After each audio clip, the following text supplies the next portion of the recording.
Assalamualaikum warahmatullahi wabarakatuh.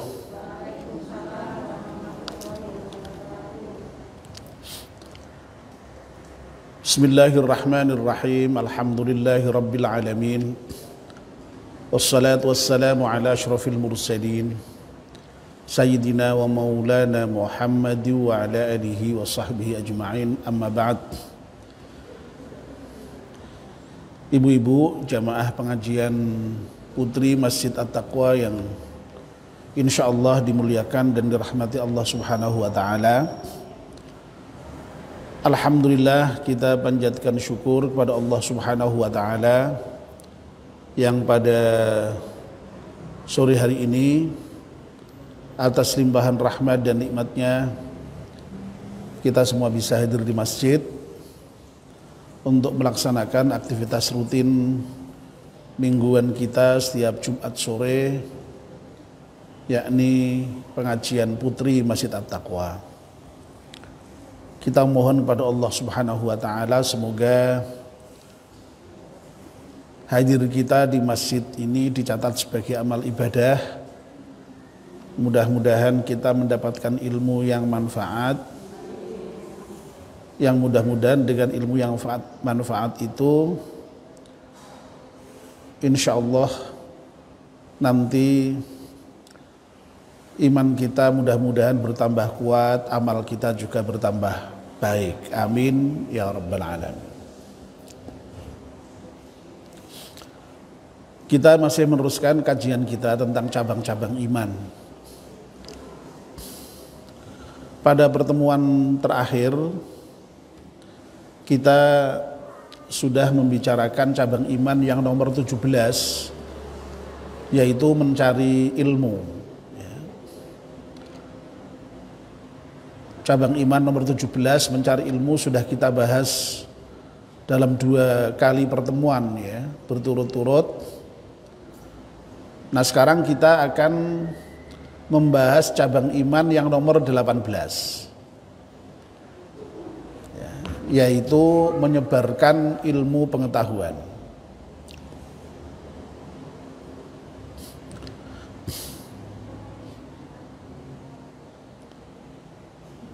Ibu-ibu yang saya hormati, sebelum masuk ke cabang iman yang nomor 18, menyebarkan ilmu ini, akan saya ingatkan kembali sedikit terkait dengan cabang iman yang nomor 17, yaitu mencari ilmu. Jadi dalam cabang iman yang nomor 17 itu, sebagai orang yang beriman, kita diwajibkan untuk mencari ilmu. Ya.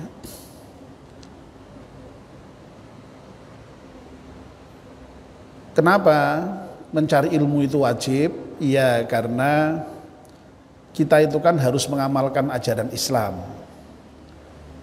Kalau kita itu sampai tidak tahu tentang ajaran Islam, bagaimana mungkin kita bisa mengamalkan ajaran Islam ya? Makanya mencari ilmu itu menjadi kewajiban agar supaya Islam itu bisa diamalkan itu. Nah, setelah ilmu itu didapat, ya terusannya ya diamalkan itu ya, dalam kehidupan kita sehari-hari. Ya. Kalau sampai sudah dapat ilmu kok tidak diamalkan, ya, itu sama aja dengan pohon yang tidak berbuah. Ya. Al-ilmu bila amalin kasyajari bila thamarin, ya. Itu ada ungkapan dalam bahasa Arab seperti itu ya. Ilmu yang tidak disertai dengan amal itu ya sama aja dengan pohon yang tidak berbuah. Oleh karena itu ya ilmu itu ya hendaknya diamalkan memang. Ilmu itu memang untuk diamalkan ya. Bahkan kemarin juga waktu membahas cabang iman yang mencari ilmu itu ya, ada satu ungkapan dalam kitab Mabnu Zubat itu ya, fa'alimun bi'ilmihi lam ya'malan mu'adzabun min qabli ubadil wathan. Ilmu yang tidak seorang alim yang tidak mengamalkan ilmunya itu akan disiksa sebelum penyembah berhala ya. Na'udzubillah min dzalik ya. Oleh karena itu intinya orang Islam harus pinter-pinter, harus punya ilmu. Ilmu itu harus diamalkan agar berguna bagi kehidupannya. Nah, ibu-ibu yang dimuliakan Allah SWT, nah ilmu itu ternyata tidak hanya cukup berhenti sampai diamalkan ya. Jadi setelah kita cari, kita dapatkan, kita amalkan untuk diri kita, itu sudah bagus, tapi belum cukup. Karena apa? Karena memang kita ini punya tanggung jawab untuk masyarakat kita ya. Artinya apa? Artinya kita itu tidak boleh hanya berilmu sendiri, pinter sendiri, lalu baik sendiri ya. Amalnya banyak sendiri, itu tidak boleh itu ya. Kita itu kalau sudah mencari ilmu, punya ilmu sudah kita amalkan, ya, kita punya kewajiban lain, yaitu apa? Untuk menyebarkan ilmu. Ya. Ilmu itu kita sebarkan kepada orang lain, sehingga ilmu tidak hanya berhenti pada diri kita. Ya. Itu tanggung jawab sosial. Tanggung jawab sosial kita sebagai seorang yang beriman gitu. Jadi sekali lagi orang beriman itu tidak boleh pinter sendiri, tidak boleh baik sendiri, tapi pinter ya kudu minter ke wong, baik juga harus menjadikan baik orang lain. Sehingga akhirnya orang Islam itu idealnya ya pinter semua, orang Islam itu idealnya baik semua, idealnya ya. Dan itu kalau sekiranya memang tanggung jawab sosial semacam itu dikembangkan di kalangan umat Islam, ya insya Allah orang Islam pinter semua, baik semua. Wong semua orang bertanggung jawab, ya, bertanggung jawab terhadap kepintaran dan terhadap kebaikan orang lain. Ya. Jadi dalam Islam itu ada ajaran yang disebut dengan at-takaful al-ijtimai ya. Jadi tanggung jawab sosial ya. Ya. Nah, tanggung jawab sosial itu dalam banyak bidang. Ya, yang sering kita bicarakan tanggung jawab sosial dalam bidang ekonomi. Kalau ada orang yang kurang kita bantu ya, supaya mampu ya, yang tidak bisa makan supaya bisa makan, yang tidak bisa berobat supaya bisa berobat ya, yang tidak bisa sekolah supaya bisa sekolah ya. Ya. Makanya kita mendirikan panti itu dalam rangka itu tanggung jawab sosial kita itu. At-takaful al-ijtimai, seakar kata dengan kafalatul yatama itu, kafalah itu kan menanggung gitu ya. Jadi kafalatul yatama dengan at-takaful al-ijtimai itu satu akar kata. Jadi kita dengan mendirikan panti itu, asuhan itu ya sudah mengambil tanggung jawab sosial dalam hal pendidikan anak, dalam hal kesejahteraan anak-anak yatim dan anak-anak duafa itu. Bagus itu ya. Jadi sekali lagi at-takaful al-ijtimai itu ya tidak hanya dalam bidang ekonomi ya, supaya masyarakat itu lalu kemudian bisa sejahtera bersama ya, tetapi juga dalam bidang moral supaya ya yang baik tidak hanya kita sendiri, masyarakat juga baik. Dalam bidang ilmu yang pinter jangan kita sendiri tapi orang lain juga ikut pinter dan seterusnya dan seterusnya.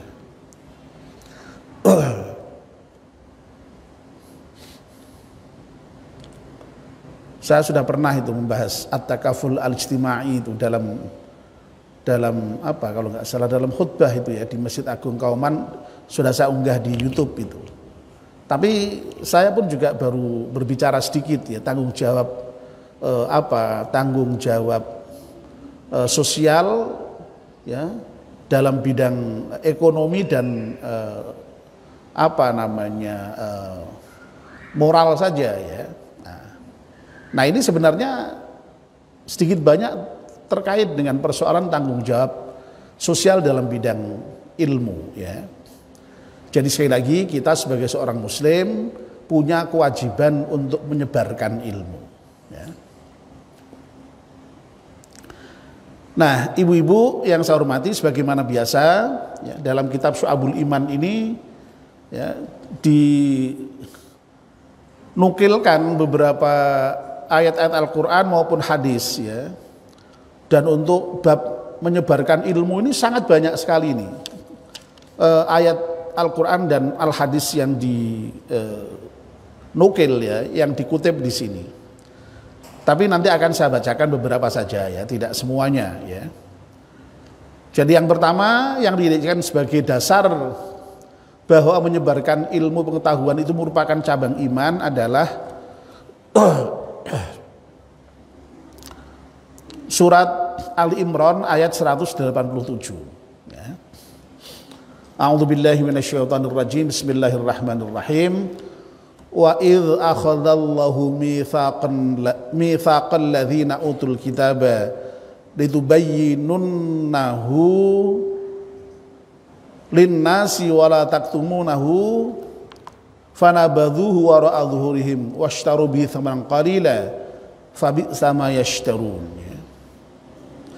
Dan ketika Allah mengambil janji dari orang-orang yang telah diberi kitab ya, janjinya apa? Yaitu hendaklah kamu menerangkan isi kitab ini kepada manusia dan janganlah kamu menyembunyikannya ya, poinnya di sini ya.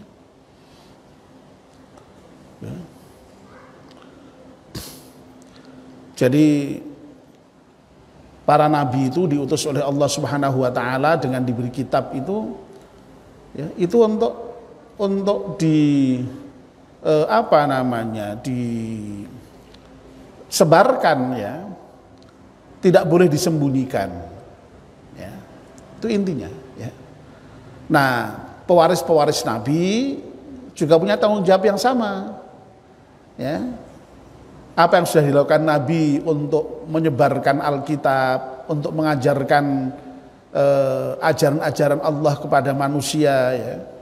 Kalau dalam konteks kita ya Al-Quran itu ya itu menjadi tanggung jawab kita setelah Nabi wafat ya. Makanya lalu para ulama itu sering disebut dengan al-ulama'u warathatul anbiya. Ya, ulama itu pewaris Nabi ya, mewarisi dalam hal menyebarkan agama itu. Ya, maka tugas ulama itu ya menyebarkan agama itu, ya, menyebarkan ilmu itu.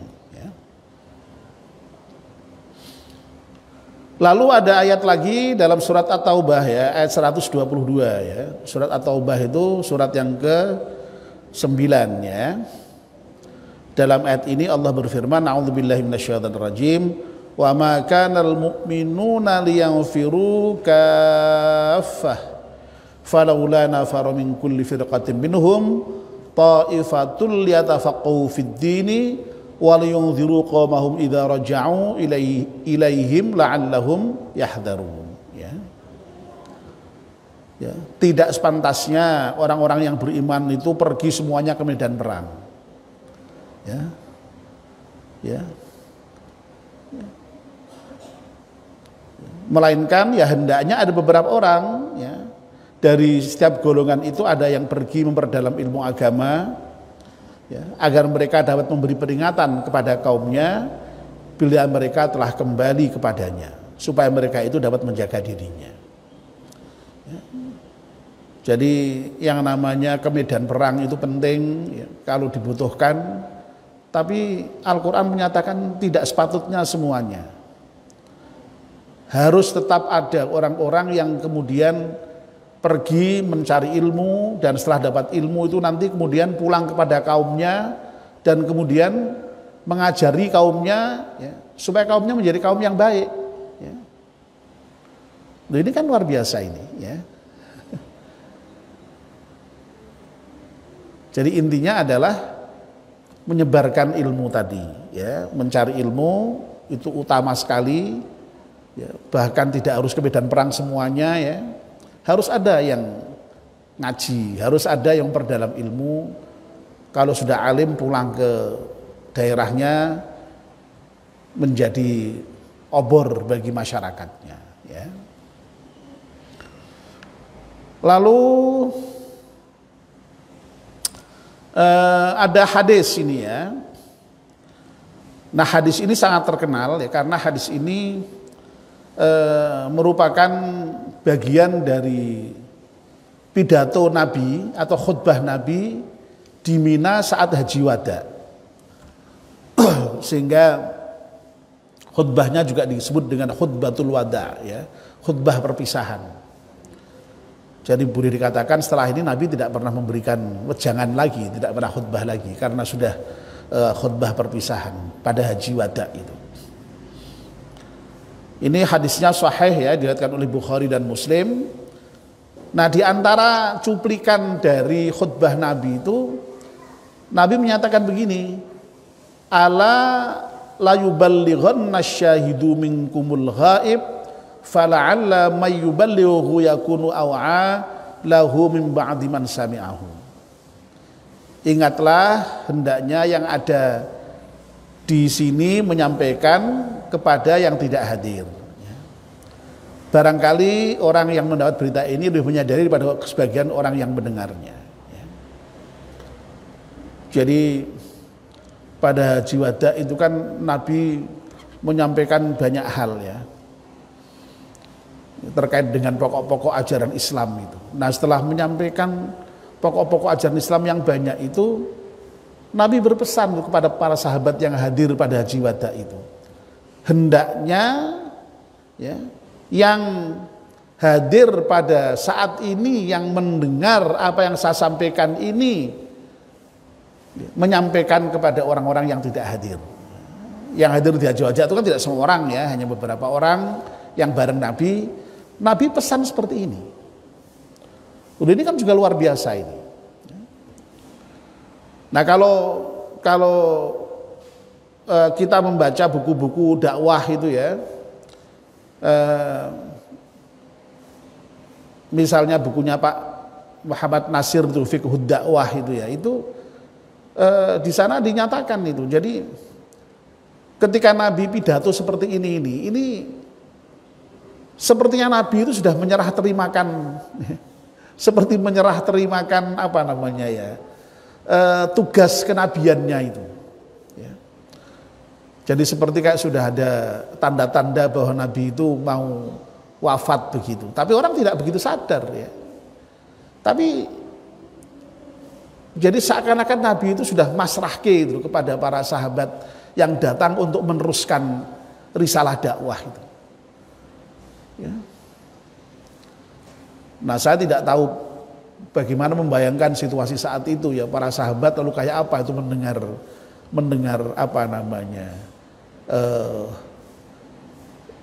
kalau Pak Nasir menyebutnya itu kalau tidak salah dengan istilah timbang terima itu, serah terima jabatan itulah, ya, seperti pejabat lama menyerahkan ke pejabat baru, ya. Nah, ini itu sebenarnya Rasulullah itu seperti menyerahkan estafeta risalah kepada dakwah, ya. Estafeta diutusnya Nabi sebagai seorang Rasul yang membawa Al-Quran, ya, itu kemudian untuk diteruskan kepada para sahabat dengan jalan dakwah dan sampai sekarang ini, ya.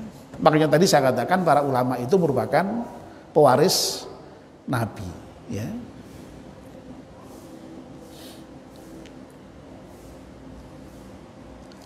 Masya Allah, ya. Jadi ini apa yang menjadikan lalu para sahabat itu, ya, kemudian meneruskan risalah Nabi itu dengan segala kemampuannya. Lalu para tabi'in, tabi'ut tabi'in, sampai dengan para ulama sekarang ini terus itu, ya, menjalankan aktivitas dakwah dalam rangka untuk meneruskan risalah Nabi kita Muhammad Sallallahu Alaihi Wasallam ini. Lalu satu lagi hadis, ya, yang ingin saya sebutkan sebagai dasar dari cabang iman menyebarkan ilmu pengetahuan ini ya. Ini diriwayatkan oleh Abu Dawud dan Tirmidzi ya. Dari Abu Hurairah ya. Hadis ini juga sangat populer saya kira ya, sangat populer itu. Man su'ila an ilmin fakatamahu aljamahullahu bilijamin minan nari yaumal qiyamah. Ya, barang siapa ditanya tentang suatu ilmu pengetahuan kok lalu dia menyembunyikan, tidak mau menjelaskan ya, tidak mau menerangkan ilmu yang ditanya itu sementara dia tahu ya, maka Allah akan mengekangnya dengan kekang api neraka di hari kiamat. Na'udzubillah min dzalik. Jadi banyak sekali ya, masih banyak sekali hadis-hadis yang lain ya yang berbicara mengenai apa namanya bagaimana lain itu merupakan kewajiban ya, merupakan kewajiban.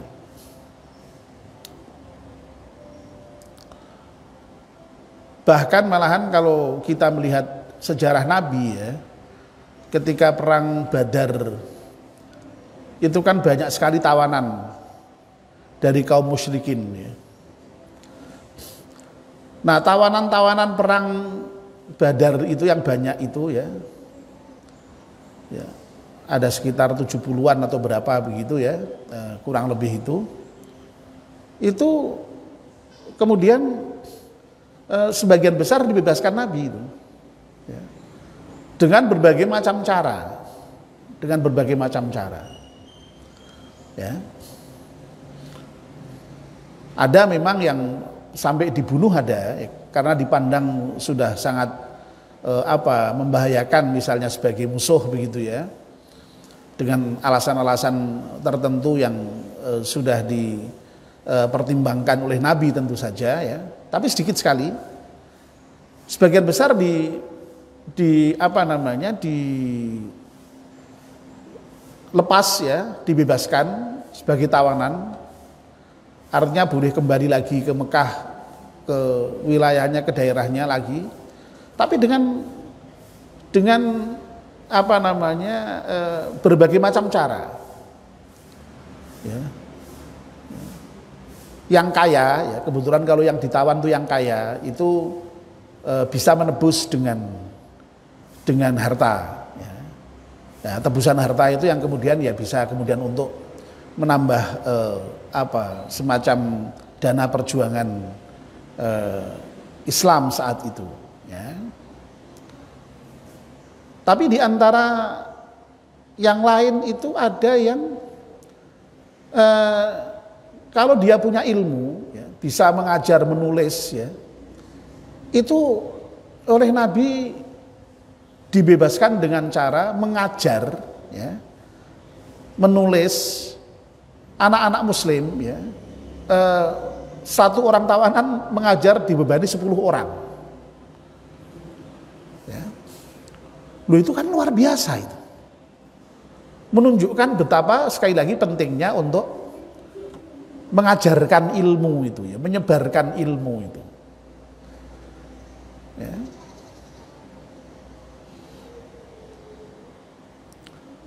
Itu yang terjadi di dalam sejarah Islam itu ya. Jadi betapa Nabi itu memperlakukan para tawanan perang itu dengan sangat-sangat bagus ya, dengan sangat-sangat manusiawi.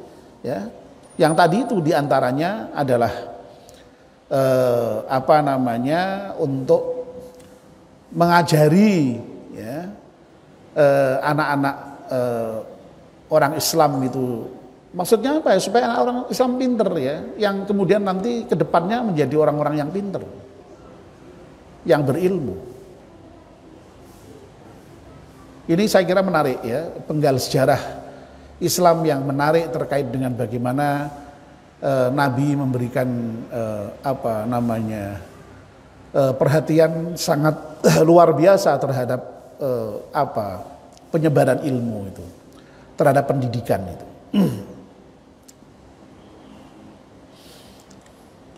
Nah ini dasar-dasarnya ya. Nah lalu apa itu manfaatnya atau fadilahnya, keutamaannya ketika orang itu menyebarkan ilmu ya. Nah kita bisa merujuk banyak hadis ya terkait dengan bagaimana orang yang menyebarkan ilmu itu akan mendapatkan apa ya. Terus kemudian dampaknya apa, itu banyak sekali ya, banyak sekali. Nah, mungkin yang paling populer misalnya kita bisa menyebut hadis yang terkait dengan terputusnya amal manusia ya. Saya kira ini sudah sangat populer ya, bahwa ketika manusia itu wafat, semua amalnya terputus kecuali 3 hal ya. Apa saja itu? Ya. Amal jariyah ya, sedekah jariyah, ilmu yang bermanfaat, dan anak yang soleh yang mendoakan kepada kedua orang tuanya. Idza matabnu adama in qata'a amaluhu illa min salasin shadaqatin jariyatin aw ilmin yuntafa'u bih aw waladin salihin yad'u lah ya. Semua anak Adam ya, siapapun juga manusia kalau sudah wafat amalnya terputus. Kecuali 3 hal, berarti ada pengecualian ya. Apa itu? Yang pertama sedekah jariyah ya. Saya kira ini sudah kita paham semua ya. Jadi kalau kita di dunia ini punya amal sedekah ya, sedekah kita itu pahala yang terus mengalir itu meskipun kita sudah wafat ya. Kita mendirikan panti, kita membangun masjid ya, kita membantu pesantren ya, dan yang lain-lain yang itu kemudian terus dimanfaatkan untuk kebaikan. Selama itu masih dimanfaatkan ya, untuk kebaikan, kita tinggal menerima kiriman terus-menerus itu. Tidak putus-putus itu. Masya Allah, makanya indahnya amal jariyah seperti itu ya. Ya. Makanya kalau ada orang besok wafat itu kok kemudian di sana kecewa ya. Kecewa dalam pengertian bukan kecewa kok, kecewa, keliru, menyesal ya. Beda ya Bu ya, kecewa dengan menyesal Bu ya. Beda ya, menyesal maksud saya, menyesal ya. Baru tahu pentingnya sedekah itu orang yang di akhirat besok itu minta tolong kepada Allah untuk dihidupkan lagi. Dan kalau seandainya bisa, karena tidak bisa ya, itu kan hanya seandainya bisa ya. Tapi kan katanya nggak bisa, sudah mati masuk hidup lagi, malah medeni bocah itu. Ya. Itu yang diminta itu supaya bisa bersedekah itu. Ya Allah, kalau sekiranya Engkau menghidupkan aku kembali, aku akan sedekah ya Allah. Ya. Memperbanyak sedekah itu. Nah, mudah-mudahan ya kalau ini diulang-ulang tuh ya mudah-mudahan menjadikan kita itu gemar sedekah lah ya. Jangan pelit-pelit ya, jangan medit-medit ya. Ya jangan pelit, medit. Bu? Jangan kikir-kikir ya. Jangan cetil-cetil. Lu kok akeh banget tuh istilahnya ya Allah ya. Sing lomo, sing gampang sedekah. Wong harta yang kita sedekahkan itulah yang sesungguhnya nanti akan betul-betul kita miliki selamanya ya. Kalau harta yang tidak kita sedekahkan itu tidak tahu nanti akan menjadi milik siapa, tidak tahu kita, ya.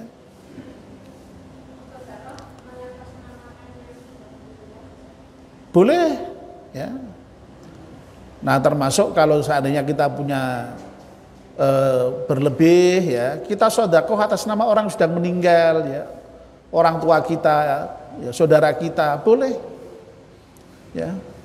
Dan itu betapa menyenangkan orang yang kita sedekahi dalam pengertian yang pahalanya untuk kita tuju itu, ya. Ya. Wong mereka itu yang sudah meninggal itu kepingin hidup lagi, kepingin sedekah. Ora iso, wong wis kadung. Ora mungkin urip meneh. Lho kok ana anake sedulure sing gelem sedekah atas nama dia. Lho itu betapa bahagianya, betapa senangnya itu. Ya. Betapa senangnya. Ya. Dan itu hadisnya sahih, ya. Itulah makanya jadi amal orang yang masih hidup itu ada manfaatnya bagi orang yang wafat. Oh, buktinya banyak sekali hadis yang menginformasikan tentang salah seorang anak yang kemudian matur kepada Nabi ingin bersedekah atas nama orang tuanya, itu ada beberapa hadisnya, ya, dan sahih. Jadi bisa kita bersedekah atas nama orang tua kita yang sudah wafat itu. Dan bayangkan bapak-bapak, dan kok bapak-bapak lah, dan bayangkan ibu-ibu, ya, betapa itu senangnya bapak kita, ibu kita, maksudku ngono, maksudku, ya. Betapa senangnya bapak kita, ibu kita yang sudah wafat, yang sudah tidak bisa sedekah, yang gelo, getun, kok kenapa dulu waktu di dunia tidak bersedekah, kok anaknya mau bersedekah atas nama beliaunya, ya. Masya Allah, ya, jadi itu. Lalu yang kedua, aw ilmin yuntafa'u bih, ya. Ilmu yang bermanfaat itu. Nah, ilmu yang bermanfaat itu ya masih mengalir terus itu. Ya. Kalau ibu-ibu, ya, mengajak-ngajak orang, ya, atau seperti penceramah menceramai orang seperti ini misalnya, ya. Kok lalu kemudian ilmunya didengarkan, ilmunya amalkan, ya. Loh, yang menyampaikan itu nanti akan terus mendapatkan bagian dari pahala orang yang mengamalkan itu tanpa mengurangi yang mengamalkan itu. Ya, itulah makanya kemudian pahalanya mengalir terus itu. Ya, mengalir terus, tidak pernah putus. Ya. Jadi meskipun kita sudah wafat, kalau ilmu kita bermanfaat, itu amal itu terus, ilmu itu terus bermanfaat untuk kita, mengalir terus pahalanya.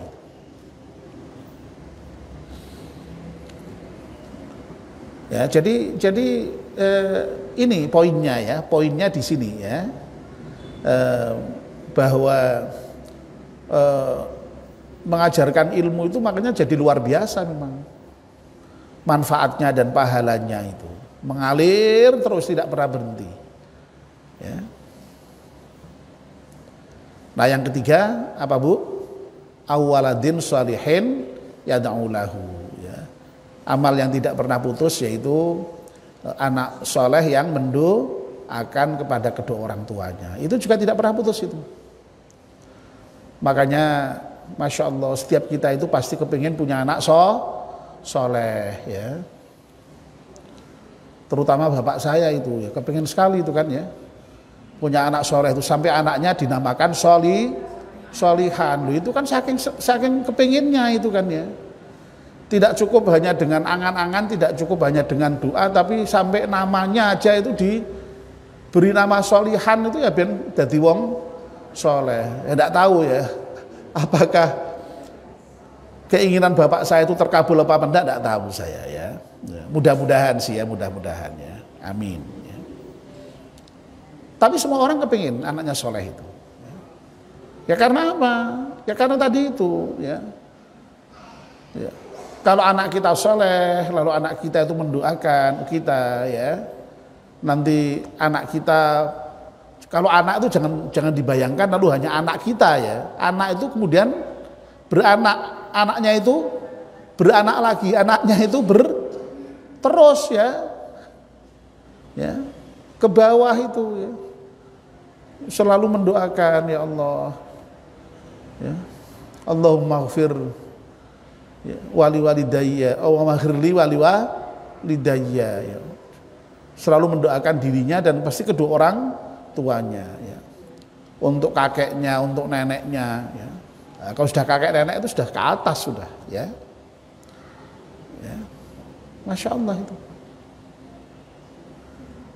Ya, jadi ini, ya. Lalu hadis yang lain yang apa namanya, ya, yang sangat terkenal juga, yang meskipun tadi sudah saya singgung sedikit, ya, ketika bicara ilmu yang manfaat itu adalah hadis yang menyatakan man dalla ala khairin falahu mithlu ajri fa'ilihi, ya. Ya. Jadi apa namanya, orang yang menunjukkan kepada kebaikan, ya termasuk mengajarkan itu kan yang menunjukkan kepada kebaikan, ya. Maka bagi orang yang menunjukkan kebaikan itu mendapatkan pahala sebagaimana pahala yang mengerjakannya, ya. Dalam teks yang lain tanpa mengurangi sedikit pun pahala orang yang mengamalkan itu. Oh, ini luar biasa ini, ya. Jadi ya tadi itu, ya, makanya terus mengalir itu. Jadi seseorang mengajarkan sholat misalnya, ya, atau mengajak sholat misalnya, ya, kok lalu kemudian bisa sholat dan mau sholat, ya. Orang yang mengajarkan dan yang mengajak itu mendapatkan pahala sebagaimana orang yang mengerjakan sholat itu terus menerus. Bayangkan gitu, ya, itu kan luar biasa kan, ya, luar biasa.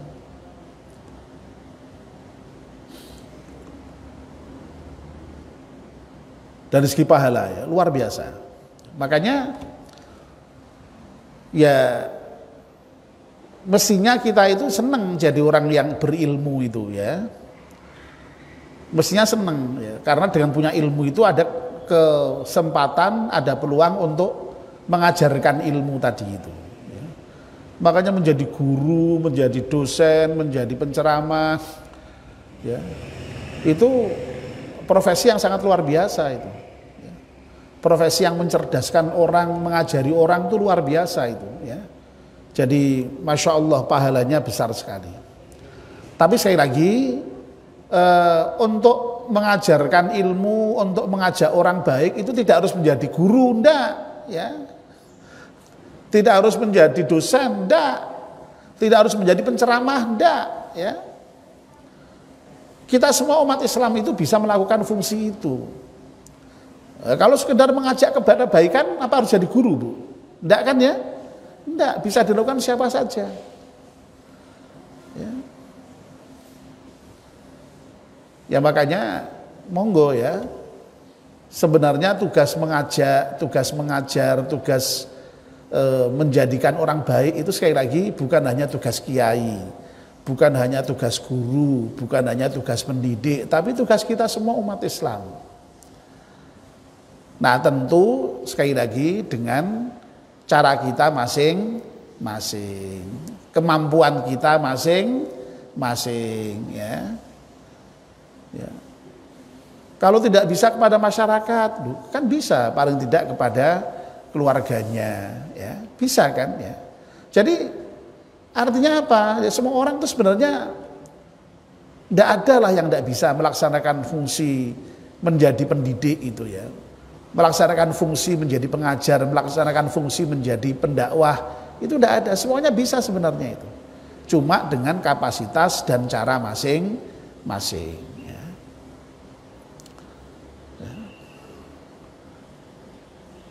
Jelas ya, jadi luar biasa manfaatnya. Ya. Nah kalau sampai orang tidak ada yang menjadi pengajar, tidak ada yang menjadi pendakwah, waduh, masya Allah, kita tidak bisa membayangkan masyarakat lalu kayak apa. Ya. Ya. Harus ada itu orang yang memang tugasnya itu mengajarkan Islam, ya, dan ilmu pada umumnya, ya, mendakwahkan Islam itu harus ada itu. Kalau seandainya kok tidak ada, loh, kita tidak bisa bayangkan masyarakat terlalu kayak apa itu, bodoh semua, ya, tidak ngerti akhlak semua, waduh, ya. Wong sudah ada pendidikan yang sedemikian rupa maju, sudah ada dakwah yang sedemikian rupa maju, itu saja ya. Masih banyak persoalan kan ya terkait dengan persoalan moralitas ya. Apalagi kalau sampai tidak ada, tidak bisa bayangkan kita. Ya. Nah sekali lagi itu tanggung jawab kita, tanggung jawab sosial kita. Siapapun kita yang mengaku umat Islam, kita harus mengambil tanggung jawab itu sesuai dengan kemampuan kita masing-masing. Jangan sampai punya anggapan, oh sing jenenge dakwah itu tugasnya kiai tok, tugasnya Pak Fadil, tugasnya Pak Solihan, enggak. Kita semua punya tanggung jawab itu. Sekali lagi dengan kapasitas kita masing-masing. Ya. Oke, ya. Dan sekali lagi ya dengan cara seperti ini, ya, seperti memberikan informasi tentang pahala orang yang mau menyampaikan ilmu, menyebarkan ilmu dengan sangat banyak ini ya pahalanya itu. Wah itu memang ya mestinya mendorong kita ini untuk menjadi orang-orang yang alim, dan dengan alim itulah kemudian bisa menyebarkan ilmu itu.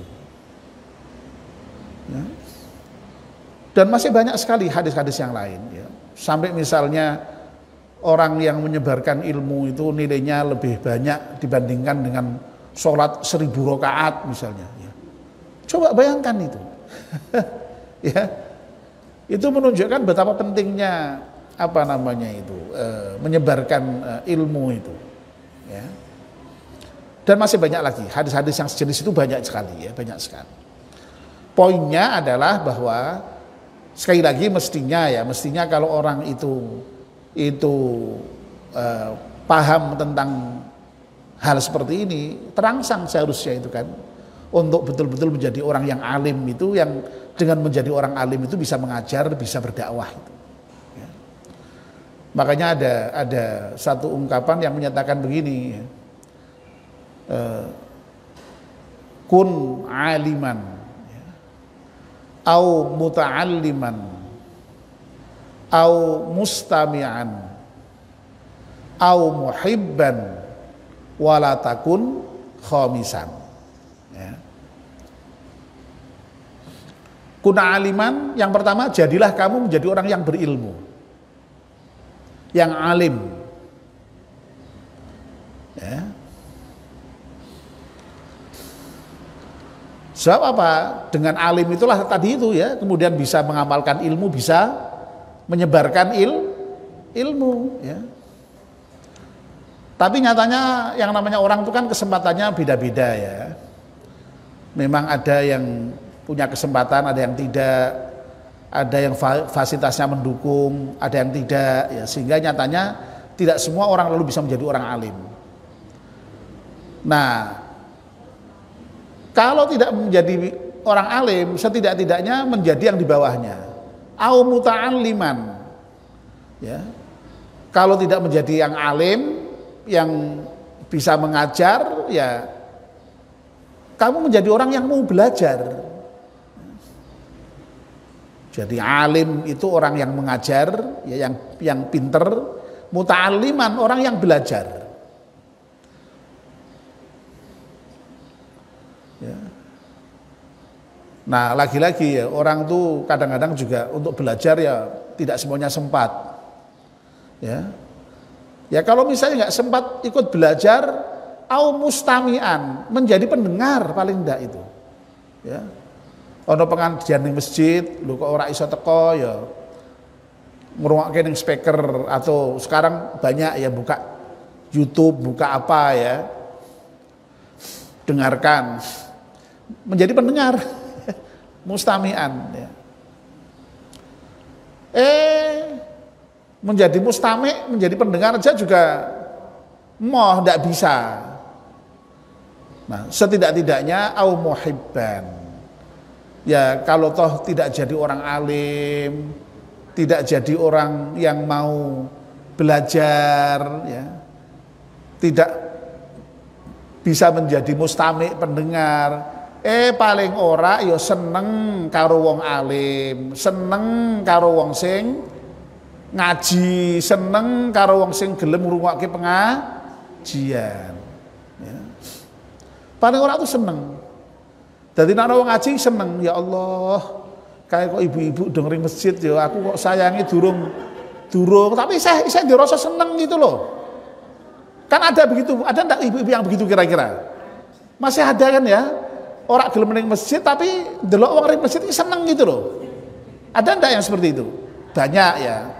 Lah, yang enggak bagus itu walatakun khomisan, ojo nganti dadi orang yang kelima.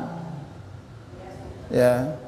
Alim tidak, belajar tidak, mendengar tidak, seneng wae ora, ya. Nah, lalu apa? Ya malah sok maido atau malah sok ganggu barang ngono lho, Bu, ya. Sing maido ngaji, sing ganggu ngaji barang ngono. Jangan dikira ndak ada itu, ya. Jangan sampai ojo ngasih lah ya. Ojo ngasih luwih mantep meneh ya. Ojo ngasih ya. Ojo ngasih ya. Ya. Kayak apa ibu-ibu sore-sore ning omah nonton TV malah enak, dadak ning masjid bareng ngaji apa ya misalnya ya. Oh itu kan maidu ya. Jadi nuwun sewu ya, itu ya mestinya tuh senang menjadi orang alim, karena dengan menjadi orang alim itu tadi ada kemungkinan bisa mengamalkan ilmunya dan ada kemungkinan bisa mengajar, menyebarkan ilmu itu. Nah, yang tadi saya sampaikan barusan tadi itu memang sisi fadilahnya, sisi baiknya ya. Tapi nuwun sewu juga ada ancamannya loh, Bu ya. Jadi orang alim itu ada ancamannya, jadi pendakwah itu ada ancamannya. Ya. Ya, kalau sampai jarkoni, iso ngajar, ora iso nglakoni, lah itu ndak boleh itu sebenarnya itu ya. Ya, jarkoni, ya. Iso ngajar, ora iso nglakoni, masya Allah. Naudzubillah min dzalik. Nah orang yang hanya omong doang, ya, yang tidak mengamalkan apa yang diajarkan ya, itu oleh Allah diancam dengan dosa yang besar ya.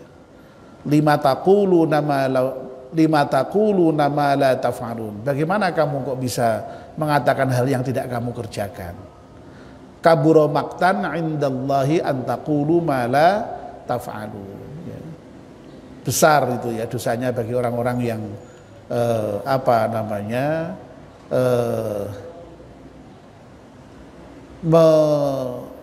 mengatakan tetapi tidak mengerjakan itu. Jadi ya ini tanggung jawab sosial yang lebih besar lagi ya. Makanya ya memang itulah ya, semua orang atau semua pekerjaan, semua hal yang ada keuntungannya besar pasti risikonya besar ya. Pasti risikonya besar. Ya itulah memang hidup seperti itu. Orang yang alim, yang mau mengajar, yang mau berdakwah itu sekali lagi masya Allah pahalanya besar sekali, tadi sudah kita sampaikan ya. Tapi ancamannya juga besar kalau tidak bisa mengerjakan tadi itu. Makanya ini mendorong ya memang ya intinya itu ya seperti yang kemarin itu ya. Ilmu itu ya untuk diamalkan ya, dan disebarkan itu ya. Untuk diamalkan yang pertama-tama ya. Ya, untuk diamalkan. Nah, kita mohon kepada Allah Subhanahu wa taala ya. Semoga kita memenuhi kualifikasi iman yang nomor 18 ini, yaitu orang yang bisa menyebarkan ilmu. Sekali lagi ibu-ibu, wah lah ya wong aku mau ibu rumah tangga gini Pak, bagaimana menyebarkan ilmu? Ya sak mampunya ya, sak mampunya ya. Seperti Bunda Salim itu ya, ketika misalnya mendapatkan sharing video misalnya itu ya, itu lalu akan saya share ke bahasa ibu ya, ke keluarga bu ya, atau anak cucu begitu. Loh itu kan bagian dari sudah ikut berdakwah seperti itu ya. Ya. Ya, jadi silahkan dengan cara ibu masing-masing ya. Jadi intinya semua ibu bisa melakukan cabang iman yang nomor ini. Jangan dikira tidak bisa. Jangan dikira ini hanya untuk yang bisa melakukan hanya orang yang pintar-pintar saja. Tidak, ya. Tidak, ya. Semampu ibu-ibu ya, dengan kapasitas ibu-ibu masing-masing. Ya, seberapapun insya Allah Allah akan mencatat itu sebagai amal kebaikan. Amin ya rabbal alamin ya. Saya kira ini yang bisa kita sampaikan ya, dan ini cukup sekali pertemuan saja untuk cabang iman yang nomor 18 ini. Insya Allah dalam pertemuan yang berikutnya nanti kita akan menyampaikan cabang iman yang nomor 19, yaitu memuliakan Al-Quran ya. Baik, mari kita akhiri pertemuan kita dengan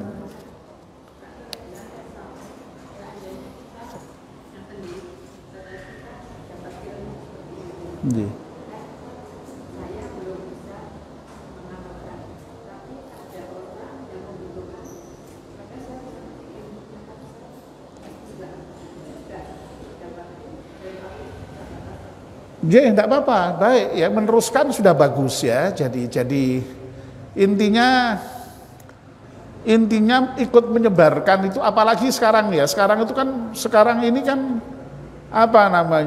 kita bisa ikut menyebarkan itu ya. Tapi tetap hati-hati loh ya. Zaman sekarang dengan era WA terutama itu ya, untuk menyebarkan informasi kepada orang lain itu jangan asal disebarkan ya. Pastikan dulu bahwa informasi yang kita berikan itu benar. Itu yang pertama ya, jangan sampai hoax, jangan sampai kemudian yang mengandung nada permusuhan dan sebagainya ya. Itu. Jadi sekarang ini malah kesempatan kita untuk sharing ilmu itu luar biasa, meskipun kita tidak ahlinya sekalipun kita bisa membantu dengan cara menyebarkan ya, dapat dari pengajian disebarkan yang lain, disebarkan anaknya, cucunya. Itu bagus kan ya. Ya, jadi mudah-mudahan tidak terkena dengan yang tadi itu, tidak ya, karena konteksnya lain ya, jadi ikut menyebarkan. Nah, tapi sekali lagi harus hati-hati. Karena apa? Karena memang terkait dengan apa yang kita katakan itu sekali lagi harus benar ya. Kita ini kan kadang-kadang asal share saja ya, tidak tahu asal di-share saja ya, padahal itu kadang-kadang mengandung hoax, mengandung ujaran kebencian dan lain sebagainya yang kemudian justru menimbulkan masalah di masyarakat. Harus hati-hati. Ya. Ada satu ungkapan yang sangat bagus ya. Jadi terkait dengan apa yang kamu katakan, kamu harus tahu persis kebenarannya. Ya. Semuanya harus tahu kamu. Tapi kalau terkait dengan apa yang kamu tahu, tidak harus kamu katakan semua. Paham ya? Bisa dipahami ya? Terkait dengan apa yang kamu katakan, kamu sampaikan, kamu harus tahu semuanya. Bahwa itu benar. Tapi yang kamu ketahui itu apa harus dikatakan semuanya? Tidak ya, sesuai dengan kebutuhan, sesuai dengan konteks, melihat audien, melihat yang diajak bicara, yang saya sampaikan ini bahaya apa tidak, itu kan begitu kan ya. Nah tapi kita ini kan kadang-kadang tidak begitu. Asal tahu, asal disampaikan semuanya ya. Nah itu yang harus hati-hati ya. Jadi tidak harus di-share semuanya, tidak harus ya. Tapi kalau dapat info seperti ini ya, di-share bagus. Ya. Oke. Terima kasih Ibu ya, terima kasih. Cekap ya. Mari kita akhiri dengan doa bersama. Bismillahirrahmanirrahim. Wal 'asri innal insana lafi khusrin illa alladzina amanu wa 'amilus salihati wa tawassaw bil haqqi wa tawassaw bis sabr. Subhanakallahumma wa bihamdika asyhadu an la ilaha illa anta astaghfiruka wa atubu ilaik. Wassalamualaikum warahmatullahi wabarakatuh.